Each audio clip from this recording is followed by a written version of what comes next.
This is the Inferno Podcast, the official podcast of UAB Athletics. Blazer fans, this is the place each week to get an inside look into UAB Athletics. This episode of the Inferno Podcast is brought to you by the Alabama Department of Public Health and Pearl River Resort.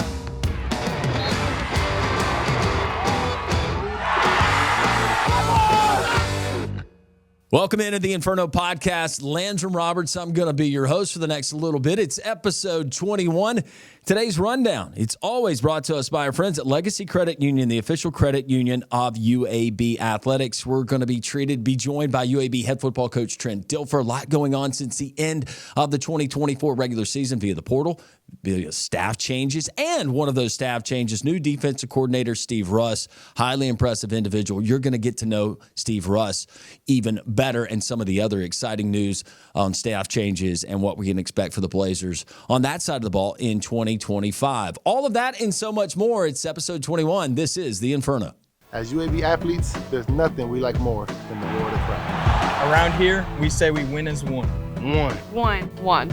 And to keep cheering for the green and gold. There's one thing we need from you. Ask your doctor about an RSV vaccine. And help protect everyone. Our littlest Blazers and our most seasoned fans are most at risk from RSV. Ask about your RSV vaccine today. So we can all stay in the game. And win as one. Today's weekly update is brought to you by the Alabama Department of Public Health. To help protect all UAB fans, ask your doctor about your RSV vaccine today so we can all win as one. It's time for This Week in UAB Athletics. Really good news for Andy Kennedy UAB men's basketball. A couple of wins last week in conference play over Tulane and Florida Atlantic. How about Yaxel Lindebord? He's named American Conference Player of the Week, averaged 23.5 points, 11.5 rebounds, 7.5 assists, 2 blocks. He shot 80% from the field. Congratulations to Yax. Next, hosting UTSA Bartow Arena coming up Tuesday, January 21st at 6:30. Coach Randy Norton, UAB women's basketball. They get a couple of conference wins. First over Memphis last week and also over Florida Atlantic and Boca Raton. Coming up next, they're going to host UTSA coming up Saturday, 1 o'clock tip at Bartow Arena. That is This Week in UAB Athletics. You continue here on the Inferno Podcast. Trent Dilfer here, head football coach of the UAB Blazers. I want to tell you about my friends at Legacy Credit Union.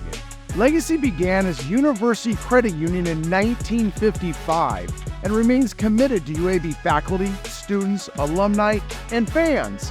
Not only do they support the Birmingham community, but they are also proud sponsors of UAB and UAB Athletics. Visit LegacyCreditUnion.com and find out why you should become a member today.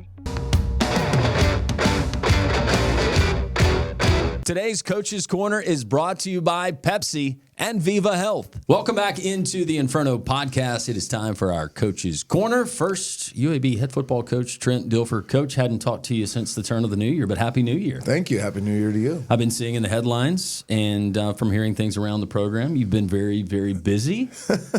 Yeah, I think the season got busier when the season ended. Yeah, we had to go straight to work. Obviously, incredibly disappointing season. Some tough changes we had to make, but we had to make them for the benefit of the program and our kids, and busy at work with that. That started right away with the hiring of Coach Russ and the defensive staff, and the portal opened at the same time, so you're juggling the portal, and then we do need to give these guys some time off, the coaches. So we went on vacation. I'll put that in the quotation marks because we really didn't get a vacation. We just worked from different locations. And that was relentless on, trying to recruit our own guys that were on our team or launch them. There were some that you're not going to try to keep. They were going to get offered 4, 5, 6X what we could offer them. So celebrate that, let them move on to a Power 4 and then start replenishing the roster. At the one point, we had 0 returning defensive starters. So we had to rebuild the defense right away as we're hiring a defensive staff. So Coach Russ really obviously took the lead in that. Made some offensive changes, and then you're evaluating nonstop. Our recruiting department, along with the coaching staff, worked relentlessly on evaluating players. My guess would be up in the 500s of players we evaluated. Start creating lists, color coordinating, are they difference makers? Are they starters? Are they contributors? Are they depth? However it works. And there's the economic piece of it. So at the same time, you're acting as a general manager because you're trying to balance you're trying to stretch a dime into a dollar. So how can you stretch a dime into a dollar and also recruit players that can win for you? So yeah, to say the least, somebody asked me the other day, they said, in your 44-year life in football, have you ever seen anything like what you just did? And I said, no, with nothing close to what we just went through for a month period of the chaos and the brokenness of college football. But it's not an excuse. You got to thrive through it. And I think we have. Again, we won't know until we start playing games, but we feel like we've positioned ourselves to be a winning football team. What I do on an everyday basis on Jocks 94.5, and we have talked about transfer portal, and when transfer portal and NIL started, it was more content for the show in the offseason, and it was good, and it was talking points. This was the first year, though, during this last portal cycle that it really started making me nauseous. And I mean that in all sincerity, just because of where it is. And then thinking about guys like you and others that are heading up programs and trying to manage rosters. I've known that in the past, but now it just seems like it is really upside down. Have you ever been in IMAX theater? Yes. The best analogy I could give, combine an IMAX theater but make it 360 degrees and put a goalpost on the IMAX screen and then have it start rotating around the IMAX theater. And then try to kick a field goal. You might make it. You might get lucky and kick it right there as the thing turns and it goes through the uprights, but you don't know where the uprights are. There are no uprights. There's no structure. There's no regulation. There's no boundaries. There's no guardrails, whatever you want to call them. There's no rules. And now we've added a dangerous element to it, representation, not agents. I've had an agent. I sit with these kids and these agents. I'm like, preach. You realize I've had an agent, right? Like I've had an agent my whole life. I've had them for the NFL. I've had two. I've had a TV agent. I've had a coaching agent. Like I have real agents. They work for real companies. They do real representation. And now I'm dealing with like uncles and street agents, and they're brokering these kids around the country. So it's not just that you're dealing with free agency 2 times a year, unguarded free agency, that you're dealing with representation now. And these people don't know what they're doing. And some are charging 10, 20%. So just so the audience knows, a standard agent fee for an NFL player is 2 to 4%. If you're smart, you negotiate down to 2. If you're not smart, it's up to 4. In TV, your agent fees 7 to 10%. And in marketing, you pay about 20%. So if a marketing agent he goes and gets you a Pepsi deal, you're going to pay 20% on that. Well, these guys are using NIL as a marketing agent fee. So then you're helping your other players. I'm not going to use the name, but we had a player that we launched to a Power 5 that was going to get, I don't want to say the word, for 20%. We called this player. He has left our program. We love this kid. We know he's committed to a Power 4. We call him and say, here's what you got to do. I've called the head coach, decommit, fire your agent, recommit. And the head coach is on board with this because he doesn't want you to see all your money you're going to make from said school, said Power 4 school. Going to do. We don't want 20% going to this. It's ridiculous. I don't even want to say the word I would explain for this guy. Yeah. And so you're doing that stuff too. I mean, I did a video diary through this process. It's going to be really interesting when the season's over, that it'll show. And I chronicled the stories each day of what I was seeing. I'm like, you would not believe what I just did for the last 45 minutes, or you would not believe what this kid or this agent or whatever just happened, or you wouldn't believe the miracle that Coach Russ and his staff pulled off. Like, it was pretty fun because I could go each night and each morning and be like, oh man, I never seen anything like this. This is what happened today. But it's a crazy world we're living in. I'm excited about how we got through it. By God's grace, we got through it. I kept telling Steve, I'm a man of faith. Amen. This ain't going to happen unless God shows up and does some miraculous things here, because we have no chance. On paper, you have no chance at this level because your best players are leaving for 5X. You're trying to replenish your roster, but those players are brokering deals around the country, and you don't really know. So you really, I said this is the biggest thing I used as, we sat with guys in my office late in the OV process and really trying to close them. You're being told value that we can show you is just in money. That's a lie. Value is care plus opportunity plus dollars. We can give you a ton of care and connection. Like that's what we do. We do it great. We may not have won a lot of games, but we do that really well. We have opportunity. We got 18 starting positions open that you can come compete for, So that's a great opportunity. And that's what this team's going to be built of. They're going to be gritty, tough, blue collar, love football more than what football brings them, unbreakable kids. And we're going to have a coaching staff that's going to elevate them beyond their level that they've ever played before. Speaking of that, we officially welcome in Steve Russ, the new defensive coordinator for the Blazers. Coach, welcome to Birmingham. How are you? I'm doing great. Thank you.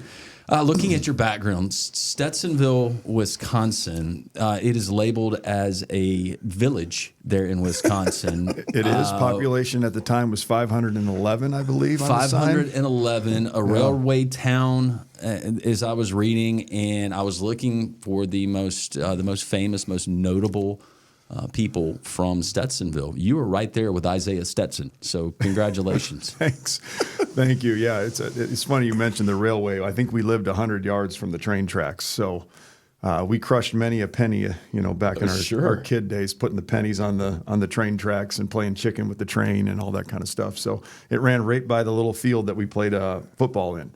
So it's funny that you say that. But yeah, population 511.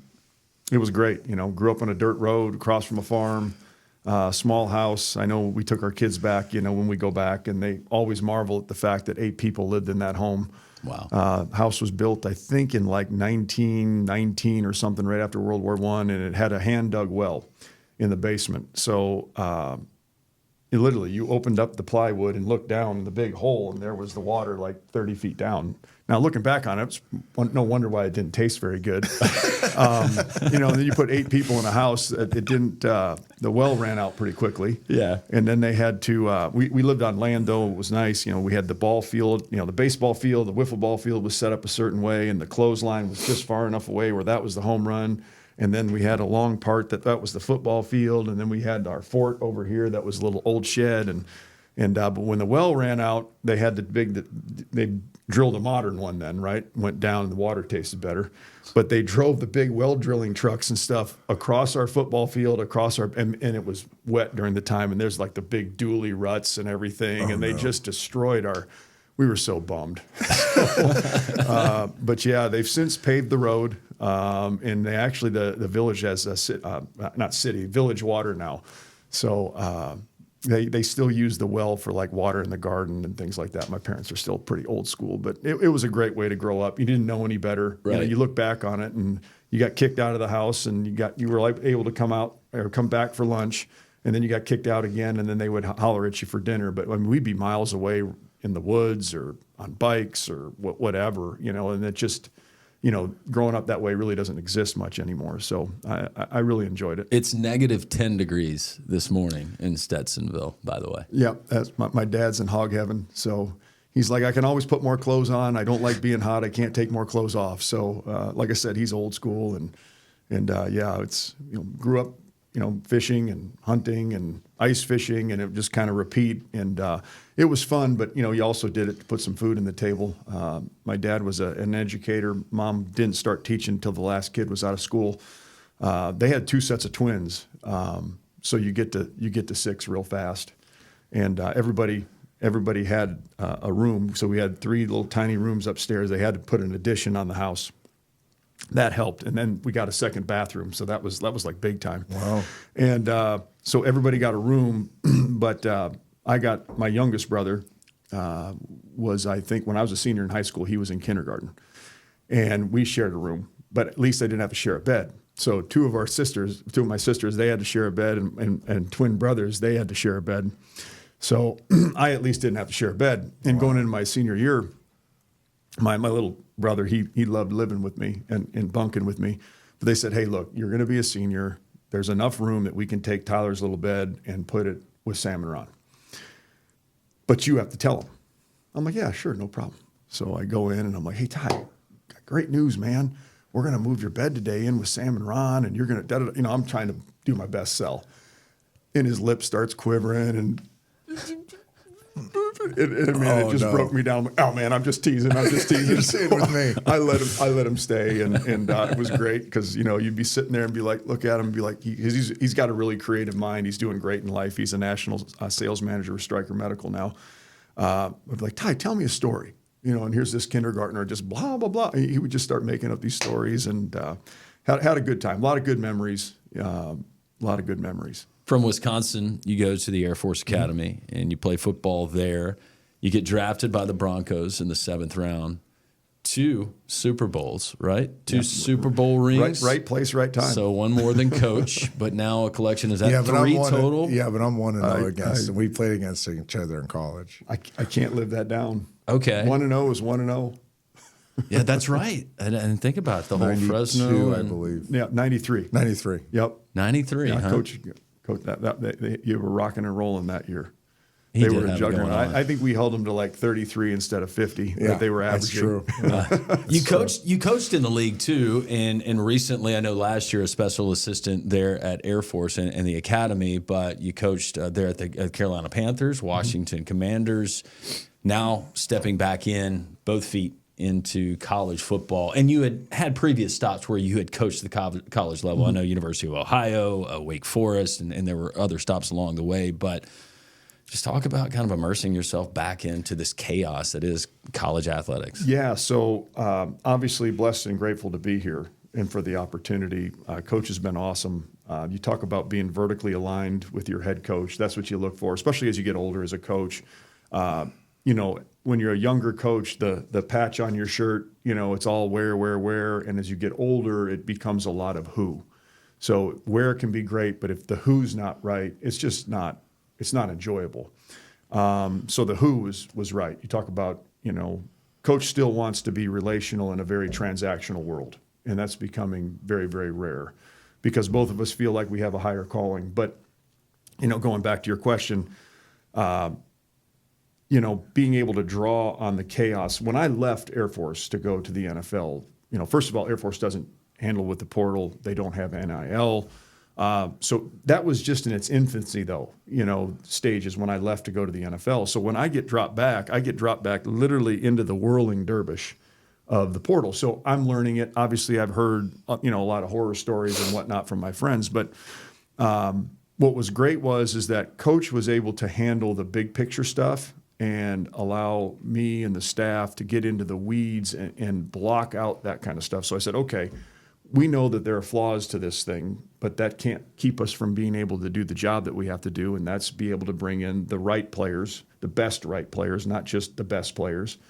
And we went to work on that and kind of blocked out everything else that was going on. Coach was a roadblock with all the, you know, just plowing through all the stuff that, you know, is not fun. He had to shoulder those types of things, but that allowed us to fall back on, like I fell back on part draft, part free agency, the wonderful work that we were able to do, you know, with Coach Rivera, it was very collaborative, which a lot of NFL places wasn't. And because it was collaborative, that gave me a look at the personnel standpoint. So where you could put like your GM hat on and working with our scouting department. So those things came naturally. And then obviously there's some landmines and things you had to navigate. But we just focused on that, treated it like free agency, treated it like the draft, you know, when you're interviewing players, trying to find out information about them, because we want to find the best right guys. And you needed to dig. You needed to dig the character piece. And you were trying to do this very, very quickly. Right. And then you had to be able to dig with the young man, too. So you had part recruiting hat on, but you had part interview hat on. Because we would tell guys very, very frankly, hey, look, this is what we expect. This is what we're looking for. This is what we need from you. Now, this is what we can do for you, but this is what we need from you. And if you don't like that, don't come. And there were some jaws at times that dropped because we were very frank, downright blunt with guys that, look, we don't want the wrong guy here. And that's not saying you're a bad guy. You're just not looking for that. If you're not looking for this, don't come. So the other thing I think I fell back on, so, you know, the draft, free agency, working with the personnel side, I fell back on some of the stuff we did at the Air Force Academy, not just as a player that I saw, but, you know, I coached there for 6 years at a stint before going to the NFL and then back as a special assistant where you kind of had a drone's eye view. I wasn't down in the weeds, I had more of a drone's eye view. To be able to say that, okay, there may not be things that we have, okay, that others have, or as many of them, but we have a lot of strengths. We have a lot of positives that we can offer these guys, okay? Let's make sure we highlight those and see if we can't overcome those other ones. Hey, there's no reason to, to say, hey, we don't have this. Nobody cares, right? We have a job to do. So talk to the scouts and the staff. They did a wonderful job of saying, hey, let's accentuate this. And it's real. And we made it real. And I think we'll see when we get on the field. But I really like the guys that we've brought in, especially the makeup of them. You know what I mean? Schematically, what can we expect from you and what we're going to see on that side I of the get ball? that asked a lot. It'll be very, it's an NFL model for sure. So, you got a front that's going to get off on the ball, penetrate, be disruptive. It'll be multiplicity up front right there, but it's going to be very, very aggressive. You're going to have linebackers, I hope, that are very, very mobile, flying around, getting downhill, smart, tough, accountable. In the back end, we want to be able to protect the big play, keep the ball from going over the top of our head, but at the same time challenge all throws. And that's that's the happy medium, right? That's the sweet spot of college football right now, or in really football in general. Can you challenge throws so you're not just giving free access to the quarterback all day, making it look like 7-on-7 where he's back there having a picnic? But at the same time, can you stay vertically secure and make an offense earn it? Okay. And I don't like the term bend, not break, because we don't want to bend. But at the same time, we're going to make somebody earn it, and in the process, get you to make a mistake, get off the field. We're going to fly around, take the ball away, et cetera. But really, at the end of the day, what we do is important. Don't get me wrong. I'm not going to minimize that. But if we don't do the how and the why first, we won't be very good. So what I want our defense, if you watch us or turn on the TV or throw on film or whatever, I hope you see us, playing with great energy, great enthusiasm, love and passion for the game. We said a lot in the recruiting process, just ask guys point blank, hey, do you love playing football or do you love being a football player? Because there's a huge difference. And so the enthusiasm, the love, and the passion of the game, and really having guys be joyful when other people make plays. Because a lot of times it's our job to make sure that they understand they didn't make that play in a vacuum. I've got great clips in the recruiting process that I would highlight, trying to show recruits. This is our philosophy. And shoot, I remember one, Cole Holcomb picks the ball off Dak Prescott. He runs to the end zone for a touchdown. And I literally highlight the three other guys that make that happen before for Cole to be able to make that play. So that's just an example. Next, we want to play with a lot of confidence. And to do that, you have to be great teachers. You have to be great planners. You have to be able to take the stuff that you're doing in the meeting room. You got to be able to drill it in practice. You have to have them be really foundationally sound, technically sound. And then you also have to create a learning environment that's not fearful, that's accountable, but not fearful, because they have to be able to go out and feel like they can make mistakes. I want guys playing fast. I do not want guys kind of going slow and then being right. I want guys going really, really fast, and then we can dial them in, and they can help themselves dial it in. Now, we want to be very, very flexible with that, but at the same time, you want to be very, very rigid with your vision of the defense, and then you want to be very rigid with the things that you can control, your attitude, your preparation, your efforts, your body language. What kind of person are you off the field? How are you as a teammate? Those types of things we're going to be very, very rigid on. So we want to be flexible and teaching oriented when it comes to the football pieces, but the things that we can control, right, that how and why, we've got to be very flexible with those things as well. And then we want to be disciplined. We got to play with discipline in this day and age. Well, it's discipline eyes, discipline with our technique. We have a job to do. Again, accountable but not fearful. And then lastly, we want to develop a spirit of perseverance. Okay, we want to be a very, very resilient bunch. We want to play with that resiliency, because in college football, offensive guys like Coach Dilfer and whatnot, they know how to move the ball. This is a very, very much an offensive world that we're living in right now. So it also frees up, analytically, go for it on fourth down, taking chances. And if it doesn't work out, for our offense, they go for it on fourth down. Oh, well, let's go. We've got to be able to use adverse situations. We give up a big play. We're going to give up big plays. It's going to happen. We don't want to give them up very often. Down the ball and let's play again. Sudden change, fourth down, 2 minute. end of the game, whatever it may be. We need to view those opportunities, those instances, those challenges as opportunities to go out there and either limit points, because points win you football games, or B, get the momentum back. Because momentum's a real thing in sports. It's a real thing in football. And a lot of times when something good happens for the other team, they start getting that momentum going. It's our chance to go out there and snuff that and really throw the momentum right back at you. I mean, how many times do people get down in the red zone and they come away with a field goal, or even worse, they turn it over? And now in the analytical world, when they go for it on fourth down, it's another opportunity for us to take the ball away and give it back to our offense. So those are kind of some of the things that I hope, the 5 things that I really want us to see us playing with. And then after that, the scheme will take care of itself. I really believe that. So we'll have an exciting scheme. We'll mix different things, but at the end of the day, our focus right now as a staff is obviously learning what we want to do, getting that installed, but making sure that our guys are controlling the controllables and doing the how and the why. Something and that Coach Russ just kind of touched on, Coach Dilfer, and I'm not going to make this a blanket statement across the board for all programs, but I do think one of the, if you want to say, intangibles or the hidden stats is buy-in now with the nature of the transfer portal and NIL, and you can see it with certain teams. Actually, and there is a genuine love, and they love playing for one another, and they bought in, and they love playing for their coach, and that could be advantageous this day and age, because you then will look at, on the contrary, you will see the team where you got a bunch of me guys, and you got a bunch of independent contractors, and they are just looking for the next deal, and hey, if we win, we lose, hey, I've got $1 million in my bank account, my portfolio. I think that's starting to really kind of reveal itself with some programs. So it's massive. Yeah. And it's why, and Coach Russ was talking about this, it's why we interviewed, we didn't recruit. And I'll never change. I will never change. When you recruit, you're putting the power. You're putting the power in the player and the representation to con you. Because they can say one thing, right? But then they might show up, and this is what happened to us last year. I thought we killed the portal this time last year. Right? And length and strength and athleticism, like really good players. But I got conned because we recruited them instead of interviewed them. And this year, thanks to Coach Russ, there was a hard conversation with the staff before we hired Coach Russ and the rest of the defensive staff, because I had to tell them we've done it wrong. And that was offensive to many of my coaches. And they did not like to hear that.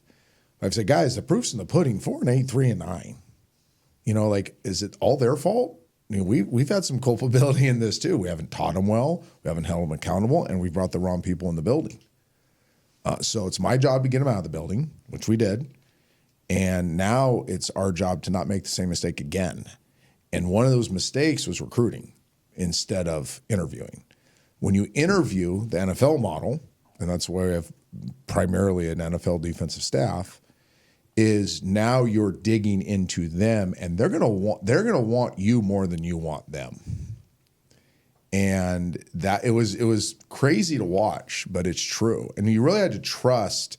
I had to trust my NFL experience. I had to trust their NFL experience. But at the end of the day, we're gonna lose some players that we really like as players. But he kept saying the term right, and that was the first thing I told the staff, and I told Coach Russ and every defensive coach we interviewed was, we're not looking for the best player, we're looking for the right player. Right? We're not looking for the most talented team, we're looking for the right team. Because we've had talent, we've had good schemes, we haven't had it right yet. And that's on me, and I can't afford to not fix it. So it was a really important thing that he said when he started challenging these players in the vetting process, even before they show up. And then me being transparent with them on the front end, like, don't get on that plane if you think you're coming here for a bag. Don't think you're coming here. Don't come here if you think you're coming for a guaranteed spot. We have other defensive guys we recruited. I want to say 9 of them or more were starters last year at their colleges. So they're expecting to be starters here. Well, we're 3-4 deep now with ex-starters at positions. So there's going to be incredible competition for playing time. But they had to sign up for that. And they knew that. Some came in even saying, oh, yeah, I'll be a starter. And they sat with Coach Russ and me and like, no, you got this wart, that wart, this wart, and that wart that you got to fix before you can play at the level we're expecting you to play. You would think that would get them to stand up and walk out. Instead, they were more like, I've never been talked to this way before. Thanks for being honest. Thanks for at least telling me who I am as a player, because I do want to be better than I've been. We don't have one player recruited that says they're a finished project, that says they're good enough to reach the dreams that they have. So I thought that was a really important part of this process that I wanted to, build off of what Coach Russ said. But this has been, and again, we won't know. And this theme for me, I'm going to do 12 of these podcasts before the season or something like that, at least. I don't know. I will tell you, I don't know how good we're going to be. I have no idea. I haven't seen half these people play in person. I haven't been around them. I haven't broke bread with them. I haven't done hard things with them. I haven't seen them go through adversity. There's so many things we have to experience together before I know if we're going to be any good. I do know the building as of today, and we still have players rolling in this week, will be the right building for once. And I think that was my ultimate job, was to make sure the building was right to give us a puncher's chance to then go contend for a conference championship. And the expectation, not too much, but your service academy, as not only as a student, as a player, as a coach there, but you're going to know how to diagnose Navy and Army. Well, and Rice, add Rice to that, they just hired a triple guy too. Okay. We have 3 triple Rice teams. too. Yeah, I forgot about that. Trust me, that was in the forefront of my thinking with I know all interviews. I know. You're no dummy, and I knew that there was a method to that. To what Coach just said, you're going to have some other guys that you have familiarity with that are going to be joining you as a part of the defensive staff. If you could just kind of go through, or Coach, if you want to go through maybe some of those personnel changes. Knows he can talk about or not. Exactly. Yeah, I don't want to step in it. Let's be safe. So I think as we interviewed, and let me brag on Coach Russ real quick. I talked to Steve Irvine yesterday about this, and he dug deep into okay, what was your process like? And I said, well, I had a few things I had to do. Number one, I had to interview a lot of people. The first time through, I didn't interview a lot of people. I went with relationships or recommendations. Which is understandable, by the way. It was, but it was a mistake. If anybody ever asked me, hey, I'm going to go take a college job for the first time, what's one thing to do? I'd say don't trust any of your previous relationships. Don't trust any of the people in your network. Don't listen to anybody.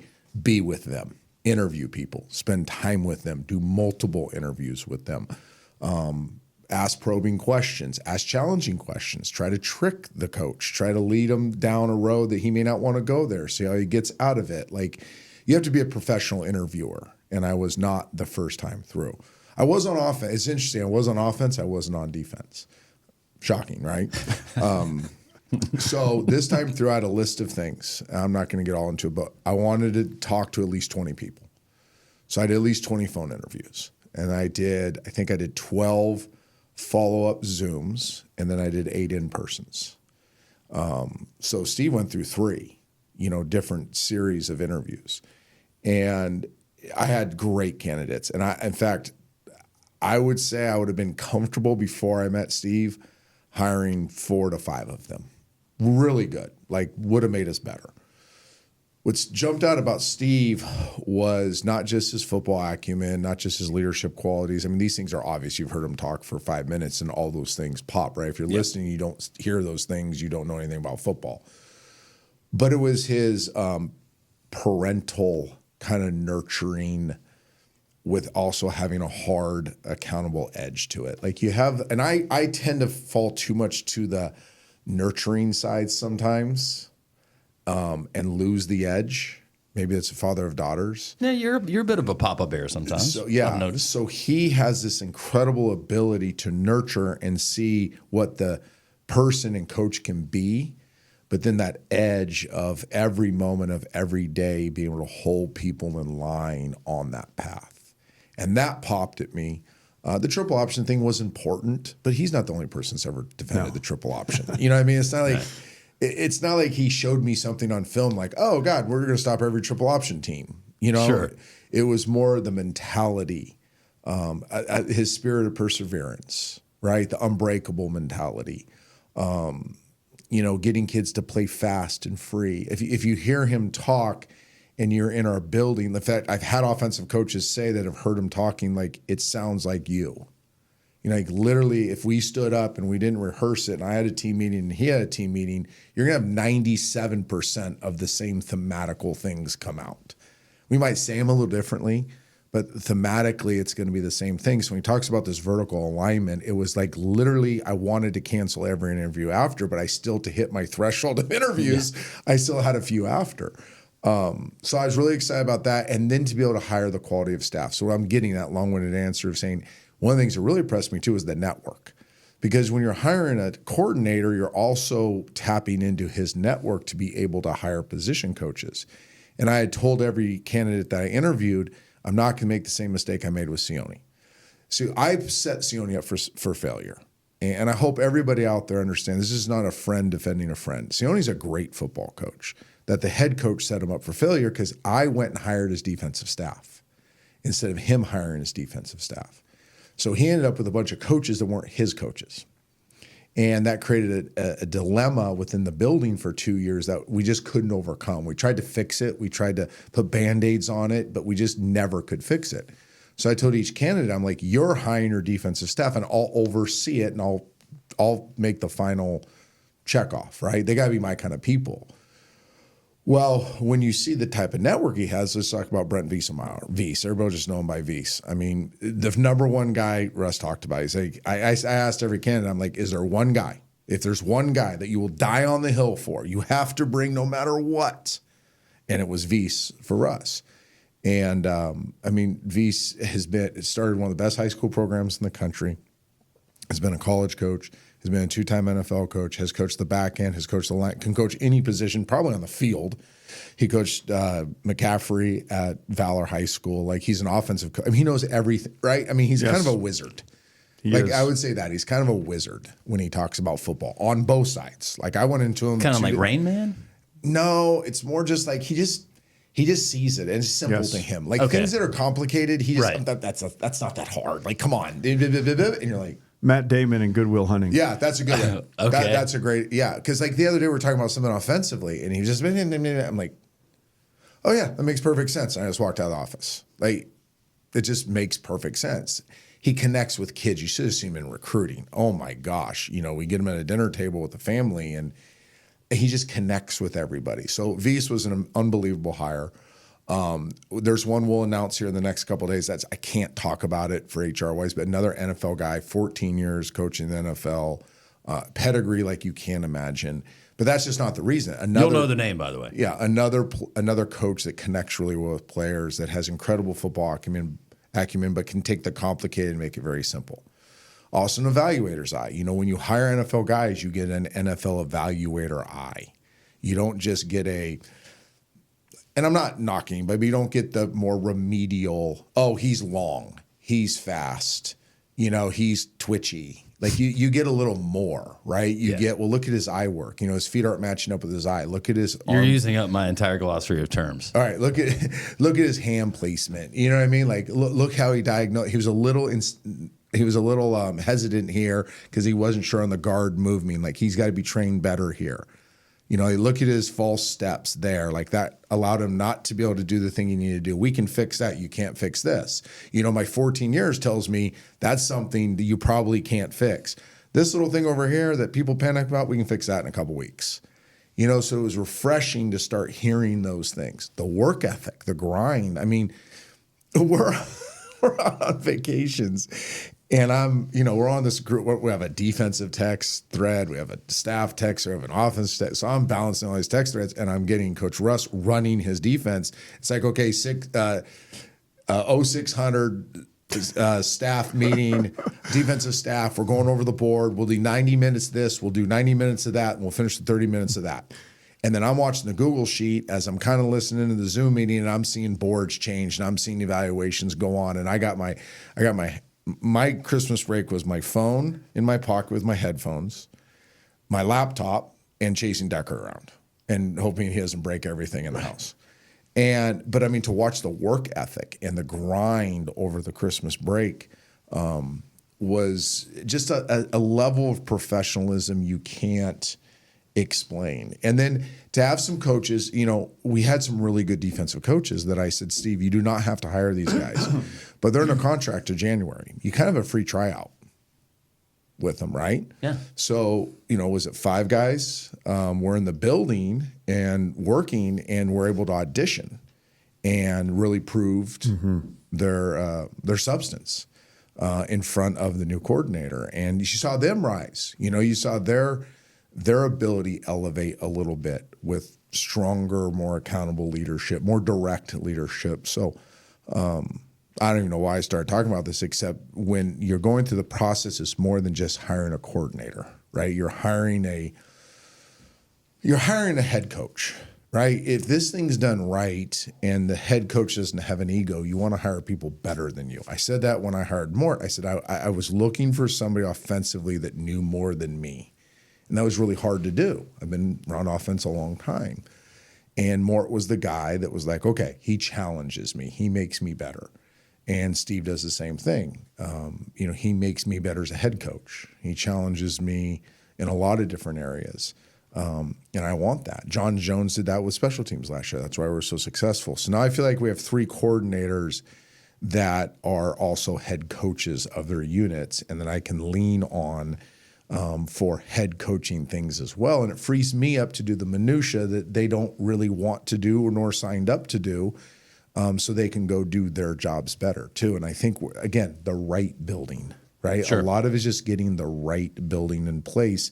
The overflow of that should make it a much better product on the field on Saturdays. And before meeting you, Coach Russ, and you try to, leadership styles and how guys coach, and sometimes how they operate in this kind of setting is not how they operate as a coach. So I didn't know if we were going to get maybe the mentality of a Will Muschamp as a defensive coordinator and being a fiery guy, or as a player like we saw with a guy that you guys know, Bill Romanowski. And how would you describe? What a pain in the ass to play against, by the way. First of all, are you sideline? You going to be in the box? Have we decided that? No, I'm a sideline guy. You're a sideline guy. I think you lead from the front, falling back on just all the leadership things that you learn at the Air Force Academy. And then obviously developing them as a coach. There is times when you need to be able to look your players in the eye. And there's give and take, right? And I know a lot of people, they like the box, take some of the emotion out of it, whatever. That's just, it's a little sanitary for me. I'm an in the weeds kind of guy. And very much so, people sometimes get carried away, and I have before as a coordinator. Don't get me wrong. I live in a glass house. I'm not throwing stones. And to say that I'm not going to get animated, I'm very, very excitable. But at the same time, when we were at the academy with leadership's lessons and talking about developing a spirit of perseverance and modeling that for your players, you can't be losing your every time something bad happens, but then go tell those guys, hey, man, you got to keep your cool. We got to just be firemen, Right. Go put out the fire. And then you got to be able to model that behavior. And I was telling Coach on the interview, the big interview that we did initially, that they would play video or audio recordings, of pilots that had smoke in the cockpit. Their plane is on fire. I mean, they're doing everything they can to put this thing out and be safely back on the ground. And it was amazing how cool, calm, and collected they were. You don't rise to the occasion. This is very common saying. You don't rise to the occasion. You fall to the level of your training. And that was their point. And here this person was, whatever. And then all of a sudden, he's da-da-da-da-da-da. And it stopped. The guy hit the ground. All the way down to the ground. I get emotional even talking about it. Or they'd play, the airstrike, the guys that would call in the airstrikes. There's artillery landing all over these guys, and it's just like me and you talking here on a podcast. Cool, calm, collected, and that doesn't mean that you don't get in and fired up for the guys and all that. But there's a time to make sure that you're cool, calm, and collected. For your players, for the group, for everybody else. They're relying on you to think clearly, to act clearly, and to set that example when things are going bad. And that's the challenge. And that's what I want to do. And then if you need to rally the troops or really say something to an individual on the sideline, you're not trying to tell somebody else, you're not trying to pick up a phone. And sometimes you can get you can get the read of the room, so to speak, by looking at the players in the eye, and I don't want to give that up. So you have to give to get, right? And a lot of things in life, I think you gain, for me personally, I gain a lot more being down there than I do up. I really like this guy. Yeah, it's hard not to like. I really do. You'll like the rest of the staff too. It's a really good Yeah. And to Coach's point on the staff, I mean, Coach enabled us to hire, an awesome staff. I really enjoy working with these guys, and I'm a big Ryan Holiday fan. The book Ego is the Enemy, and you got to blend that because pretty much everybody in that room can do my job, and that's the beautiful thing of it. Guys can, Coach is talking about having coaches be able to challenge you to be better. There's guys in that room that challenge me to be better every day. And it starts with these, but Ryan Lewis Sr. has been a coordinator, a really highly successful coordinator. I think C.J. Cox is a coordinator in the making. He's super sharp. And then the coach that we, not to be named is as fine of a defensive line coach as you will see. And he's also a really big picture thinker when it comes to not like, hey, this is what we're doing in the back end or whatnot, but just people. And reading a room and just being a really incredible presence, that's big time. And so, but at the same time, you're like, look, Coach hired me to do a job. So I know everybody has all this experience and they're doing all that, and I want to be able to be as inclusive as I can and take that all in and provide as much ownership for everybody as they can. But at the same time, we had a saying: when in command, command. So. Sometimes I start going, listen to some things. We've got to make sure that we're staying on task, staying focused, because we do have a short timeline as far as getting everything ready and installed and everybody on the same page. And you have to be able to say, hey, this is what we want to do. This is how I want to do it. And I know everybody's done it different ways, and there's a lot of good ideas out there. But for the sake of the group in the building and us, let's make sure we're doing it this way. And then we can revisit maybe after spring ball. So the analogy I've been using with the guys is we're going to build the house. The house is going to be done. The house is going to be ready to move into. And then once after spring ball, we can maybe change the drapes or paint a room or interior decorate, those types of things. And that's when we can kind of get creative. So, I'm hemming and hawing on something right now that, the words when in command, make a decision, keep popping into my brain at 5 a.m. this morning because I've been, kind of doodling on something for a while. So, those are challenges, but to have a staff like that is remarkable, and it's a credit to Coach. Do I have time to brag on this kind of recruiting cycle and some Absolutely. other people too? Yeah. Because if we're good next year, people should go back and listen to this, and everybody's going to want to give the coaches credit. Yeah. And there's 4 people that I have worked as hard as any humans I've been around in football. Brendan Donovan, we call him Gator. Lena Lupinetti, our GM, Braden Curry, and Colt Jamison. They're our recruiting department. I call them the personnel department. I don't even know. I don't know if we can quantify how many players they've watched. No, since. there's no way. They started their list with a couple weeks left in the season. I don't even know. It's got to be in the thousands. And we don't just watch 13, 20, 30, 40 clips. They're watching hundreds of clips of these players, watching their entire playing careers, and then going back and watching high school film. It's endless of what these guys have done. So I want to give them a shout out for their work ethic. Amen, Coach. They had no breaks. They had no time off. They were literally on watching players 16 hours a day through Christmas. I know they were watching players on Christmas because I was getting texts I was at Christmas dinner with my family getting texts from Gator about players. Hey, when the family goes to bed, watch these guys so tomorrow morning we can talk about them. It was relentless how hard these guys worked. The buy-in, it has been phenomenal. So they need to be recognized. And so often you hear when you're reading 247 or, hey, Georgia's recruiting department. Who is that?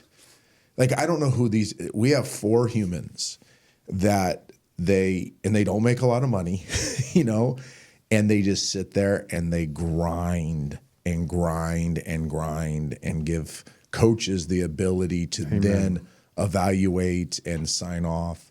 They have conviction, yet no egos. which I think is really important.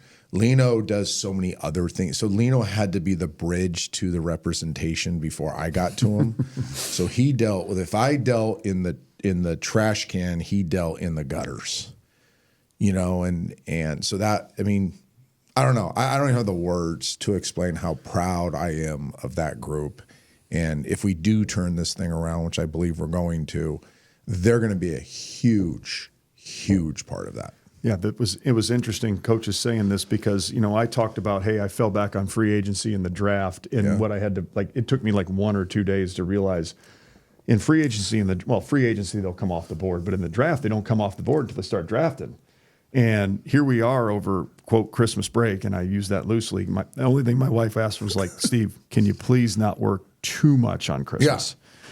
Yeah. And so I did. I didn't work too much on Christmas. Anyway, they start flying off the shelves because Coach was really smart. Hey, look, we're not going to do visits in December. We're going to hold our water, don't fire till you see the whites of their eyes until January. Yeah, let me close with that comment too. He's prepping something that's pretty impressive. Go ahead. So we held our water, and we're building a board, and we're calling. It's not just watching tape, waiting to see what happens with these guys. It didn't matter who it was.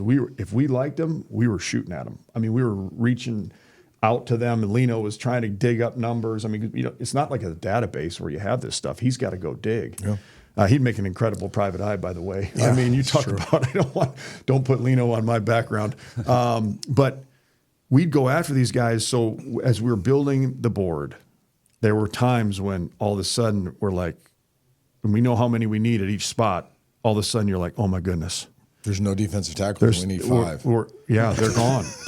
Our best dudes are gone. What are we going to do? And they, I remember being on, we didn't do all Zoom. I'd be sitting there with Gator. It'd be 11 o'clock my time, midnight his time. And we would literally be trying to watch, just over speakerphone, this guy, this certain cut up, and then I'd be one play ahead or one play behind or whatever. It wasn't all Zoom, but they always stepped up and had a new batch. Yeah. And it was, Coach talks the batch about was better. And it was. I mean, it did. There were times when we thought, oh my goodness, this screwed up the whole board. I can't sleep. There's times I couldn't sleep because there's no players. Right. And then the next morning you wake up and there's 7. You're watching like, oh yeah, they're better than the guys that we lost yesterday. Yeah, it was a loaves and fishes type deal, and you talk about a God thing. Some of the staff things that happened. Like you said, the video.